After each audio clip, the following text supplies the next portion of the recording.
Tonight on CTV News at 11:30. Dust blankets the greater Sudbury community of Falconbridge.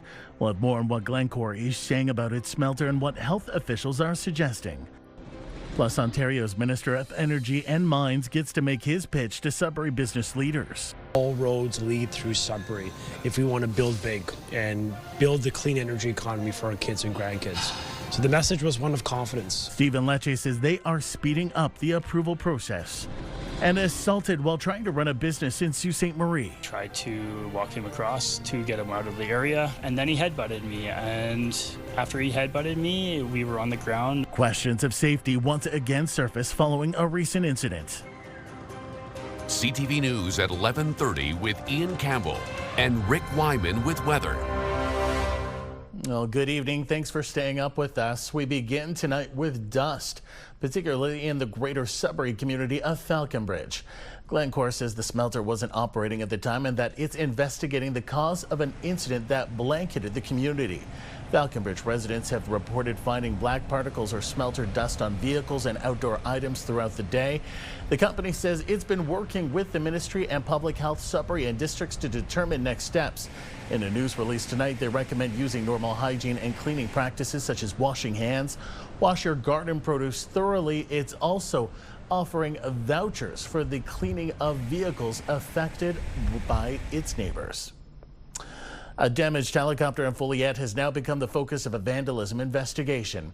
On September 3rd, the helicopter was parked at a property on Maple Street. According to police, sometime between 6 p.m. that evening and 7:30 the next morning, vandals broke the windshield and damaged the tail rotor, rendering it inoperable. The helicopter has been left with approximately $100,000 in damages.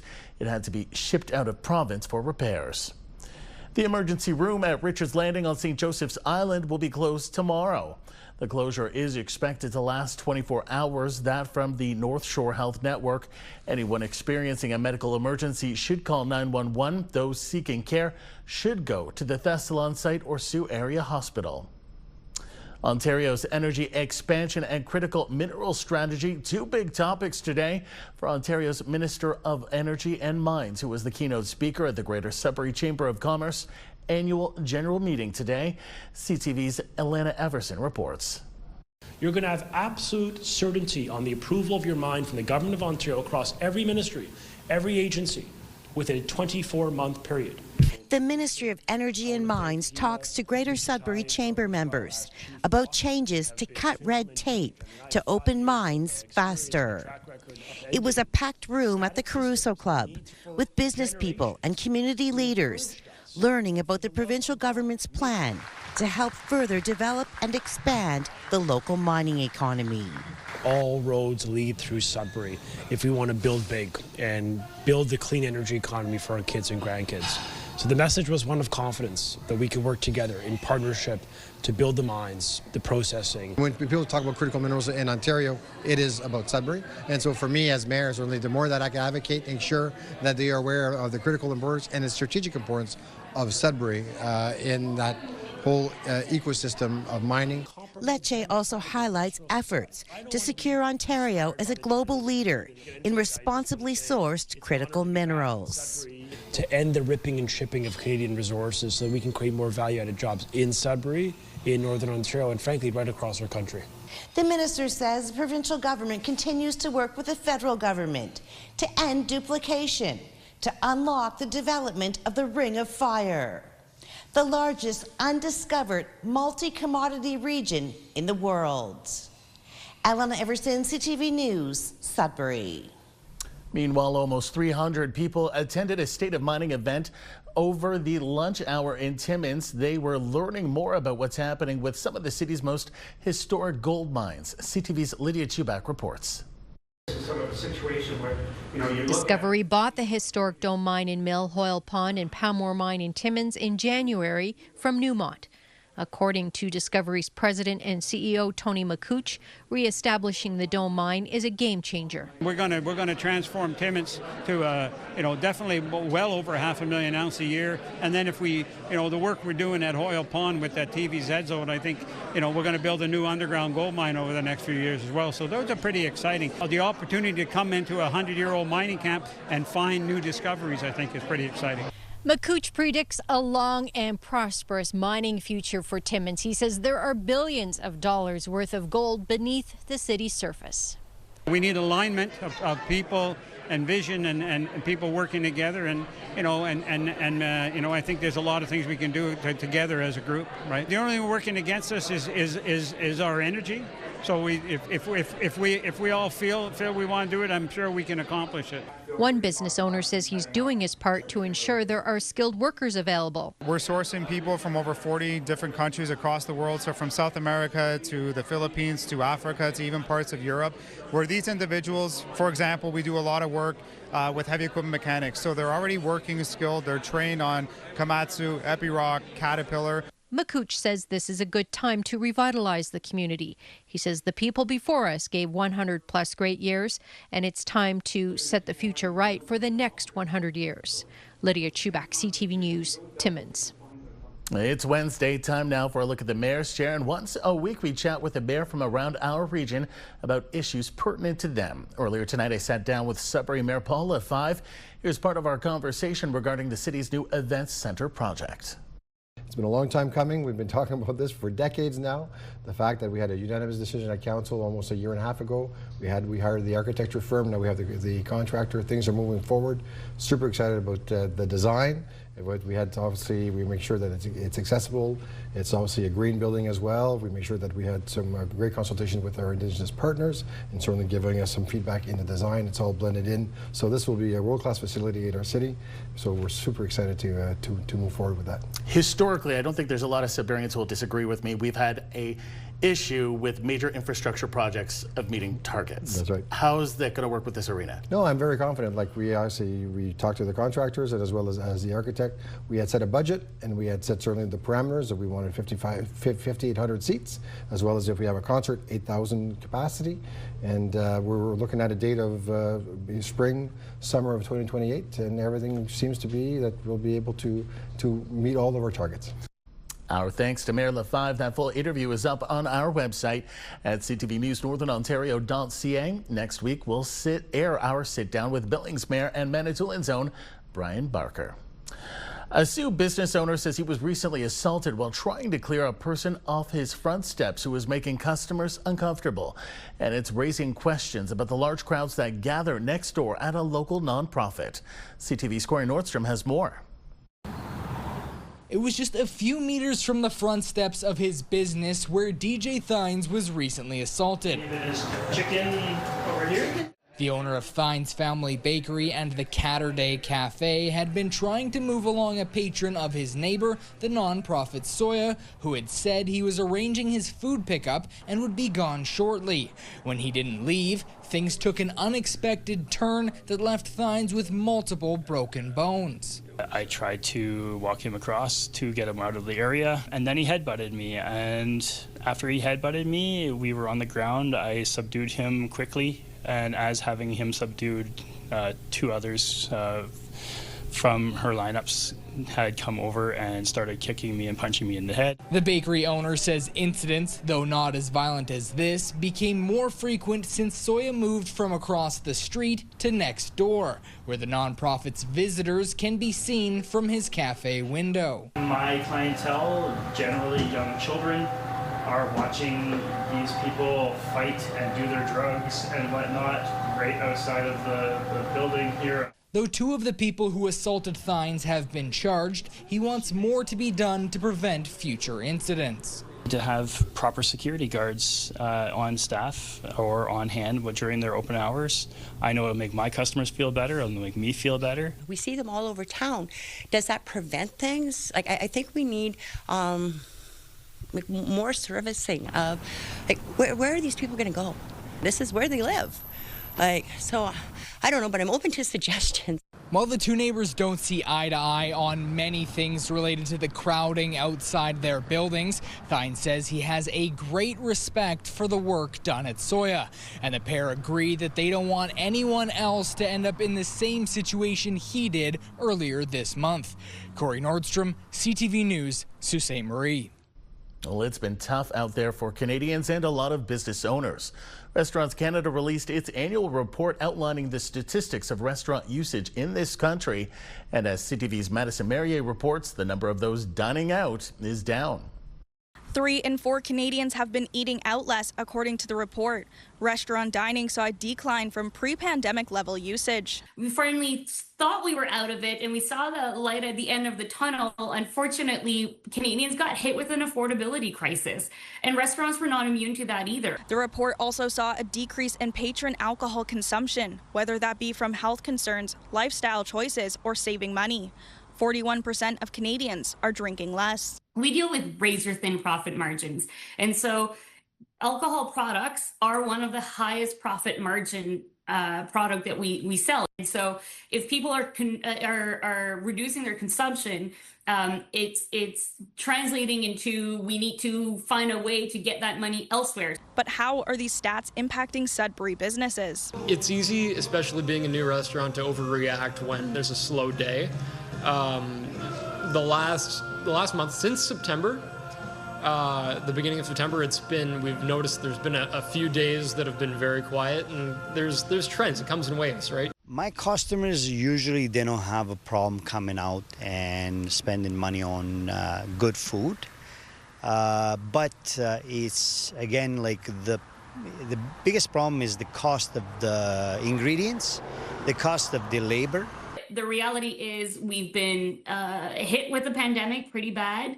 Now we're hit with an affordability crisis, and add to that a labor shortage that is persistent. Cormier recommends to restaurants that are feeling the impacts to add less expensive appetizers and mocktail options to their menu to adjust to the way Canadians are trending in restaurant consumption. Madison Merrier, CTV News, Sudbury. Time now for a short break here on CTV News. Coming up, Rick will have your full weather forecast. For now, a look at the current conditions, and we've got a lot going on right now. A potential thunderstorm moving in around the Parry Sound area. Now, those areas that say fog, Elliott Lake, Gore Bay, Timiskaming Shores, Wawa, that's probably more drizzle, but it is fog moving through some low patchy areas of Timmins. We'll have more details coming up in a moment. When you see it happen, send it to CTV News. Text 10400 from your screen to ours. Text 10400. I know it's hard to believe after a couple of days of rather dismal weather of mainly cloudy skies, chance of showers, risk of a thunderstorm. We do have some sunshine in the forecast, and you're about to see it in just a couple of minutes. But first, let's get through our forecast radar. That system continues to plague northeastern Ontario. Chance of a thunderstorm, risk of showers 40, 50, 60%, and that trend continues for at least another day or so. And then we'll start to see a break in the weather and get some sunshine in the forecast in the northeast. Here's a look at what we can expect over the course of the next few days. Sudbury Nickel Belt, chance of showers for 3 consecutive days at 30 and 40%. Your temperatures, well, 18 on Friday, 22 tomorrow, 21 Saturday. Then here comes the sunshine. Nice streak here Sunday, Monday, Tuesday, 24, 23, and 19. All well above normal this time of the year. It's about 15. We move on to Sault Ste. Marie, Algoma. Chance of showers for 3 consecutive days. Saturday does not look that promising. The chance at 60%. Sunday, Monday, Tuesday again. Here we go with the sunshine, sun and cloud on Tuesday, but those temperatures 22 and 23, again above normal. So some better looking weather is about to hit the northeast in a couple of days. Timmins, Cochrane, Kapuskasing, chance of showers for tomorrow. Then it's offset by some sunshine Friday at 17. Saturday, chance of showers 60% at 20. Then Sunday, Monday, Tuesday, we've got some sunshine, some sun and cloud on Tuesday, and those temperatures 23 and 18. A look now at Timiskaming Shores, Kirkland Lake, chance of showers tomorrow. Friday, sunshine 19, then the chance of showers Saturday at 60%, 3 consecutive days, 4 consecutive days if you include Wednesday. If you want to look ahead that far, those temperatures 24, 23, 20 and 16, all with sunny skies. And a look now at North Bay, West Nipissing. Chance of showers for 3 consecutive days, 22, 18, 22. Then the streak of sunshine hits us on Sunday for North Bay, West Nipissing, 23, 22, and 20. Normally you're sitting at around 16, but again, you've got some warmer temperatures and some sunny skies coming up, so get ready for the sunshine. It's coming our way. Back to you. I'm ready. Thanks, Rick. Well, the weather looked to be beautiful out in Espanola today at École Secondaire Catholique La Renaissance as they celebrated the opening of its new greenhouse today. There was a ribbon cutting, and in conjunction with National Forest Week, a maple tree was also planted on school property. Officials hope it will provide students with opportunities to explore careers in the field of ecology, while at the same time promoting experiential learning. Congrats to all involved. As Premier Ford orders more Ontario civil servants back to the office, similar changes at the federal level have complicated Ottawa's plans to get rid of some of its real estate. The federal government had planned to offload half of its office portfolio by 2034, with last year's budget projecting a savings of nearly $4 billion over the next decade. Now, the government says it expects to see a savings of $2.5 billion by selling off a third of its office space. Ottawa says its original plan was changed due to an increase in employees who need office space and the updated directive outlining how many days they have to be in the office. A new poll suggests there isn't widespread support in this province for getting rid of school board trustees. 33% of those surveyed by Abacus Data on behalf of CUPE Ontario say they support eliminating the roles of elected trustees. 36% oppose the measure and 25% are unsure. Education Minister Paul Calandra is in the midst of reviewing school board governance and is looking at doing away with the position of trustee. The survey also found 57% of respondents agreed the main problem facing Ontario schools was a lack of funding and that trustees provide accountability. The Minister of Education's office released a statement to CTV News that reads, Minister Calandra has been clear the current school board governance structure is based on an outdated system that needs to be modernized. Our focus is to provide students with better outcomes and teachers and educators with the tools they need to help students succeed. A new art exhibit is going up in the city of North Bay as part of the city's 100-year celebration. Local Color 2 Centennial Edition is the name of the exhibition. It represents a body of work that showcases the artist's interpretation of the city and area's notable locations over the past century. The exhibit will be opening Saturday and will take place at the Farmers Market.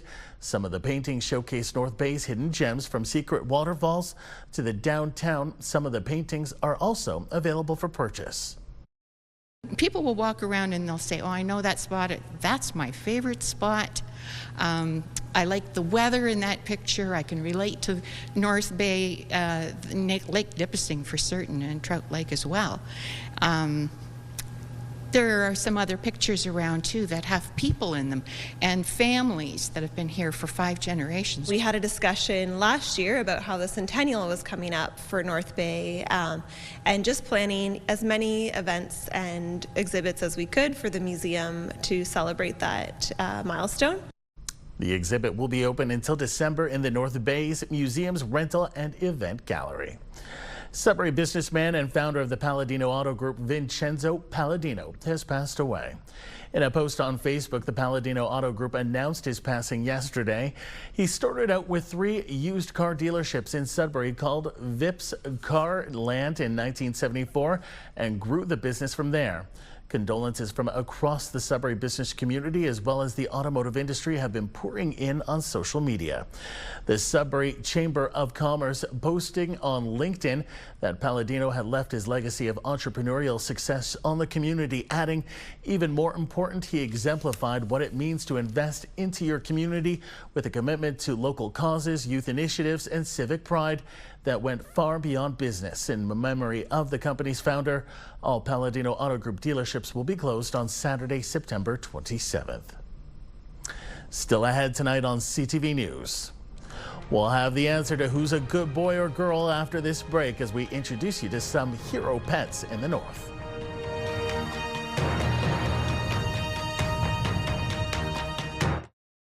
Only one game on the books tonight in junior hockey, this one over in the Northern Ontario Junior Hockey League.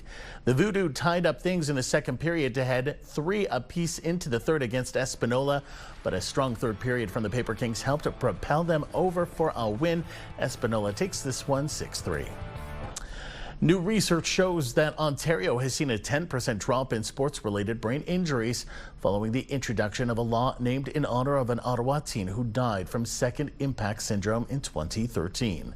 The study found that Ontario saw a 9% drop in sports-related traumatic brain injuries between 2018 and 2019. The study also found that sports and recreation-related brain injuries are significantly more prevalent than previously thought.